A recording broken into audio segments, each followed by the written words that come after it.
Transferência de calor, exercício 1.79 do Encropera. Esse exercício vai envolver a primeira lei da termodinâmica, convecção e radiação.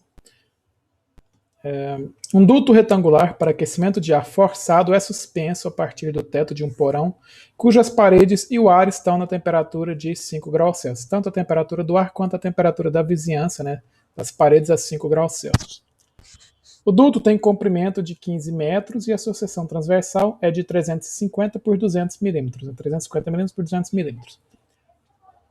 A temperatura superficial média do duto é de 50 graus Celsius, ou seja, vou ler aqui tudo primeiro. A emissividade é de 0,5 e o coeficiente convectivo na superfície é de 4 watts por metro ao quadrado Kelvin. Se o ar aquecido entra no duto a temperatura de 58 graus Celsius, com velocidade de 4 metros por segundo, qual é a temperatura do ar na saída do duto?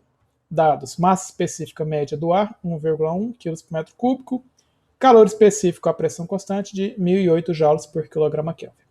Então aqui a gente tem o quê? Eu tenho que a temperatura da superfície do duto foi dada de 50 graus Celsius, né? A temperatura do ar, então ele vai trocar calor aqui por convecção, com coeficiente de convecção de 4 watts por metro ao quadrado Kelvin, e uma temperatura que eu vou chamar de temperatura infinito, de 5 graus Celsius, e além disso ele me deu a informação da vizinhança, com a temperatura das paredes da vizinhança também de 5 graus Celsius. Eu tenho aqui ar entrando, ar, um gás ideal, entrando a temperatura de 58 graus Celsius com velocidade de 4 metros por segundo. Então, esse é o nosso problema. O que a gente vai considerar aqui? Ele não me deu informações da parede, das paredes do duto. Então, eu não vou considerar a condutividade nas paredes aqui do duto. Eu vou considerar que esse ar está trocando calor com essa temperatura da superfície que está toda a 50 graus Celsius. Então, primeira coisa, quais são as hipóteses que nós vamos considerar aqui no nosso modelo? Vou colocar aqui hipóteses. A primeira hipótese é regime permanente. O que implica eu considerar regime permanente aqui? Significa que todas as derivadas temporais são nulas. Nesse caso, a temperatura do ar de entrada é 58 graus Celsius, a velocidade é de 4, a de superfície é de 50 graus Celsius, da vizinhança, e essas temperaturas não vão mudar ao longo do tempo. Isso é considerar regime permanente. Eu vou ter sempre a minha temperatura da superfície a 50, a temperatura do ar entrando a 58, nós vamos calcular a temperatura de saída, a temperatura da vizinhança é de 5, isso aí não vai mudar ao longo do tempo. Isso é considerar regime permanente. Segunda hipótese que nós vamos considerar aqui do nosso modelo é propriedades constantes. Constantes, nesse caso a gente não está considerando condutividade, mas é a convecção, que já foi dado o valor, e nós vamos considerar que é um valor constante. Nós vamos desprezar variações de energia cinética e potencial. Como assim? Bom, o meu ar ele está entrando numa velocidade de 4 metros por segundo. Eu vou considerar que não vai haver uma variação da energia cinética, nem da energia potencial, que eu tenho uma altura, essa variação de altura desprezível. O que mais que eu vou considerar? Eu vou desprezar a espessura, do material. Ele não me deu nenhuma informação, a gente não vai considerar a condutividade na parede, Então, como é que a gente faz? Na verdade, o problema, ele pede na primeira parte, no item A, quantidade de calor que está sendo perdida do duto. Depois, no item B, que ele pede a temperatura de saída. Qual que é a temperatura, a quantidade de calor que ele está perdendo? Ele está perdendo calor aqui por convecção e por radiação. E aqui eu vou considerar então o quê? O que a gente vai colocar aqui? Já vou aproveitar e colocar aqui. Qual a hipótese que nós vamos fazer para a radiação? Vou considerar um corpo imerso em um meio muito maior. Ou seja, a quantidade de calor que meu corpo vai perder para o meio não vai influenciar na temperatura da vizinhança. A temperatura da vizinhança não vai variar em função dessa quantidade de calor que eu estou dissipando para a vizinhança. E essa hipótese aqui me permite calcular a radiação com um modelo simplificado. Então eu vou fazer aqui quantidade de calor total no item A, vou considerar aqui o item A aqui primeiro. Qual que é a quantidade de calor que eu estou perdendo? A quantidade de calor vai ser a quantidade de calor, a taxa de calor por convecção, mais a taxa de calor por radiação. A taxa de calor por radiação, no modelo simplificado, considerando um corpo imerso em um meio muito maior, vai ser calculado pela emissividade, epsilon, vezes a constante Stefan Boltzmann, vezes a área da superfície, temperatura da superfície a quarta, menos temperatura da vizinhança a quarta. Essa aqui é devido a essa hipótese que eu fiz aqui. E a quantidade de calor por convecção é a lei de resfriamento de Newton, né? O H, coeficiente de convecção, vezes a área da superfície, temperatura da superfície menos temperatura da vizinhança, né? Então aqui a gente tem todos esses dados. Então qual que é a área da superfície? A área da superfície, tanto da convecção quanto da radiação, é como se eu abrisse esse meu duto aqui numa folha, né, e calculasse toda essa área da superfície aqui. Então eu tenho aqui, foi dado, né, o perfil aqui de 350 por 200 milímetros, a área da superfície vai ser esse perímetro vezes o comprimento de 15 metros. Então eu vou colocar aqui a área da superfície. A área da superfície vai ser os 35 milímetros, que dá 350 milímetros, né, que dá 0,35 metros, mais 200 milímetros, que dá 0,2 metros, mais o 0,35, mais 0,2 metros, isso aqui vezes o comprimento de 15 metros. Então a minha área da superfície vai dar 16,5 metros ao quadrado. Então aqui eu tenho condições de calcular agora a convecção e a radiação. Ele me deu todos esses dados, né? Importante destacar o quê? Que na radiação, essa temperatura está elevada a quarta, eu não posso usar em graus Celsius, né? Eu tenho que converter para Kelvin.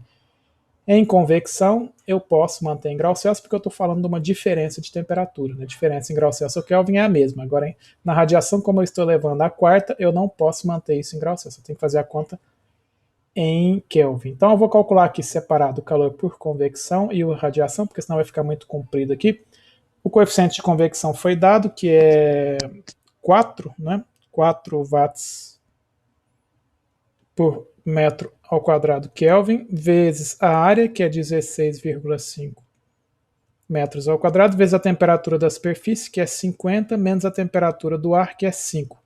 Kelvin ou graus Celsius, né? Eu estou falando de uma diferença de temperatura, tanto faz em Kelvin ou graus Celsius. Aqui metro quadrado com metro quadrado, corta Kelvin com Kelvin, corta, vai me sobrar watts, né? Então essa aqui é a taxa de calor por convecção. Então aqui a taxa de calor por convecção vai dar 2.970 watts. Agora a parte do calor por radiação vai ficar quanto? A calor por radiação vai ficar constante, a emissividade, que foi dada de 0,5, vezes a constante de Stefan Boltzmann, que é 5,67 vezes 10 a menos 8, watts por metro ao quadrado, Kelvin a quarta, vezes a área da superfície, que é 16,5 metros ao quadrado, vezes a temperatura da superfície a quarta, só que aqui eu tenho que calcular isso em Kelvin, né? Então é 50 graus Celsius em Kelvin, menos 5 graus Celsius em Kelvin, que dá 278,16 a quarta, né? Kelvin a quarta, eu tenho aqui a temperatura elevada a quarta, né? Então eu tenho aqui metro ao quadrado com metro ao quadrado quarta, Kelvin a quarta com Kelvin a quarta, eu vou ter watts também, né? Então a taxa de calor. Então a taxa de calor por radiação, fazendo essas contas aqui, vai dar 2.301,24 watts. A gente observa aqui que a quantidade de calor por convecção de 2.970, por radiação 2.300. Nesse caso aqui eu não posso, então, desprezar quanto eu estou perdendo de calor por radiação. Né? Você vê que é quase a mesma quantidade de convecção e radiação. Então a quantidade de calor total vai ser a somatória, né, quantidade de calor vai ser os 2.301 mais 2.970, que vai dar 5.271,2324 watts. Esse aqui é a quantidade de calor que eu estou perdendo, né, para o meio. O item B, ele pede a temperatura de saída do ar, e aí a gente vai fazer um balanço de energia. Eu vou aplicar a primeira lei da termodinâmica no meu duto, né? Então a taxa de variação de energia ao longo do tempo é igual a uma taxa de calor mais uma taxa de trabalho mais uma quantidade de energia que entra menos uma quantidade de energia que sai, né? Isso aqui é a primeira lei da termodinâmica. Eu vou pôr aqui primeira lei, a gente pode escrever ela como taxa, como tem várias formas de escrever aqui, no caso mais apropriado, como taxa, né? Eu considerei regime permanente, portanto a variação temporal é nula. Qual que seria minhas parcelas de energia? Minha energia aqui vai ser, é um sistema aberto, né? É um sistema aberto, por quê? Porque eu tenho massa, se eu considerar o meu sistema como o ar no interior do duto, fizer o volume de controle aqui, eu tenho massa entrando e saindo do meu volume de controle, né? Então é um sistema aberto, então as parcelas de energia, se eu considerar, vou escrever assim, se eu considerasse uma variação de energia, seria a variação da entalpia mais variação da energia cinética mais variação da energia potencial, né? Essas parcelas aqui a gente desprezou. Como eu estou considerando regime permanente, a taxa máxima que sai é igual à taxa máxima que entra. Então a minha variação de energia, energia que sai menos a energia que entra, vou passar ela para o lado esquerdo aqui, vai ficar a quantidade de energia que sai menos a quantidade de energia que entra é igual a taxa de calor, né? Trabalho aqui eu não tenho, trabalho vai ser zero. Isso aqui vai ser o quê? Se eu tiver calor da vizinhança no sistema, aumenta a energia do meu sistema.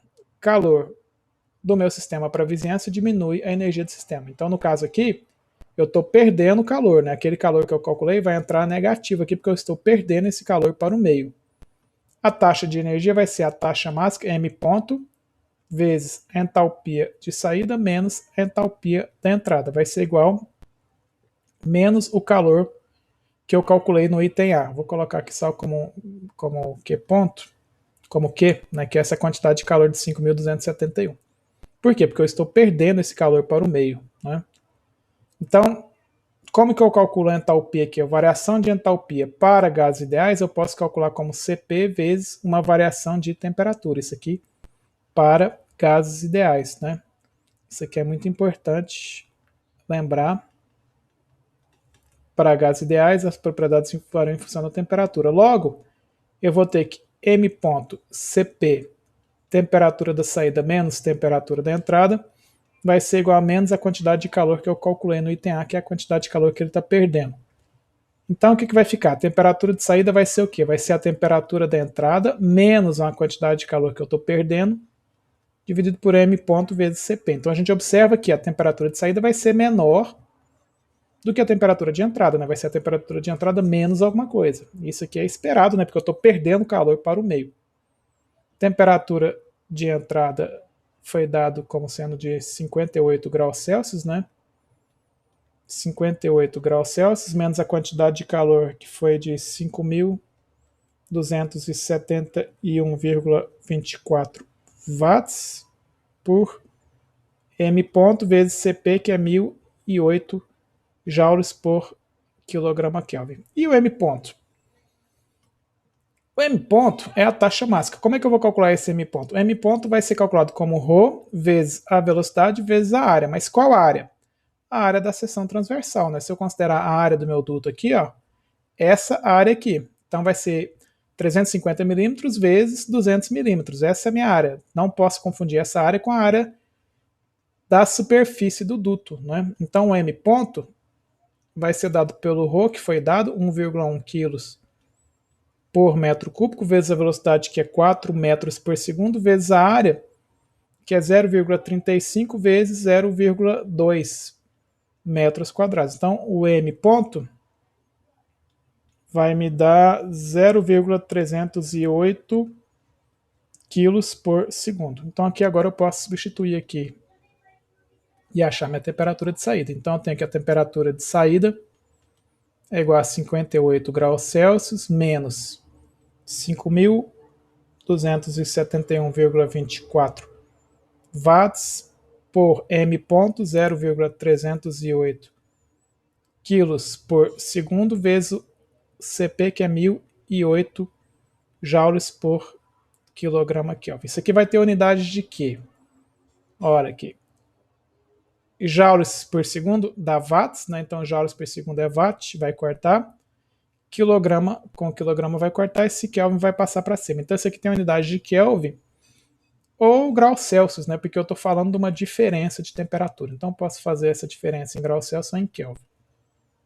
Então, fazendo essas contas aqui, eu tenho uma temperatura de saída de 41 graus Celsius. Observa que eu tenho uma queda de temperatura significativa, né?